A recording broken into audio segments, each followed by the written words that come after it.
Hi, welcome back. Welcome to channel Tech Girish और JAG Agra. In Python tutorial मैं आपको आज ये बताना जा रहा हूँ कि किस तरीके से वेरिएबल्स को हम इनिशियलाइज करते हैं। तो जैसे कि आप ये देख पा रहे हैं कि a, b, c is equal to 10, a plus 20, b plus 30। अगर हम इस चीज़ को लॉजिकली देखते हैं तो ये पता चलता है कि ए को 10 मिल गया और बी को मिल जाएगा जो 10 मिला है 10 प्लस 10, 10 प्लस 20 30, एंड बी को जो मिला है 30 प्लस 30 60। लेकिन ऐसा होगा नहीं। कारण ये है कि लैंग्वेज जो है एक इंटरप्रेटर बेस्ड लैंग्वेज है पाइथन। तो इस वजह से जब तक पूरा स्टेटमेंट एग्जीक्यूट नहीं होगा फ्रॉम लेफ्ट टू राइट, तब तक ये वैल्यू असाइन नहीं हो पाएंगी। तो जैसे इसको मैंने लिया जो आपका पहला वाला स्टेटमेंट है, तो जैसे ही मैं एंटर करूंगा तो देखिए एक एरर आएगी।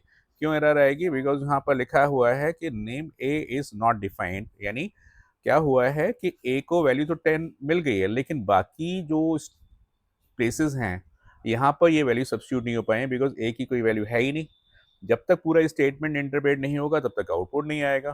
तो इस वजह से ये बोल रहा है कि ए इज नॉट डिफाइंड। तो चूंकि ये यहाँ पर एरर दे गया तो ये आगे जाने का मतलब ही नहीं बनता, यहीं ब्रेक हो गया। तो इसका मतलब ये हो गया कि जब तक ए को आप डिफाइन नहीं करोगे तब तक वो आगे नहीं जाएगा। अब ये दूसरा केस हम देखते हैं। अगर मैं इस तरह से डिफाइन कर दूं A100 एंड B200, तो ये तो ले लेगा। और उसके साथ साथ अगर मैं ये वाला स्टेटमेंट चलाऊं तो ये स्टेटमेंट भी अब चल जाएगा।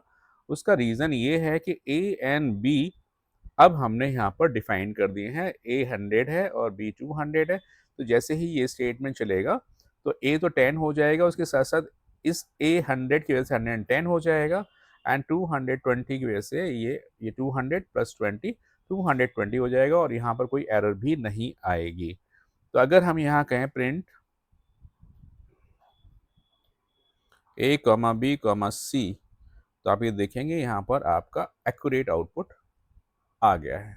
अ, ये एक्यूरेट आउटपुट नहीं आया है, लेकिन अगर हम इसको इस तरह से दोबारा से कर देते हैं तो आ जाएगा। ये गलत इसलिए हुआ है कि एक लाइन रिपीट हो चुकी है। अब इसको मैं यहाँ पर दोबारा से करता हूँ तो आप ये देखेंगे तो आउटपुट कुछ इस तरह से बन जाएगा। फिर हम कर दे प्रिंट A, B, C। ये रहा इसका आउटपुट 10, 110 एंड 10 220। तो ये ट्रिक आपको कैसी लगी? कि आपको इससे पहले पता था? अगर नहीं पता था तो अपने दोस्तों से शेयर करिए और मेरे चैनल को सब्सक्राइब करिए।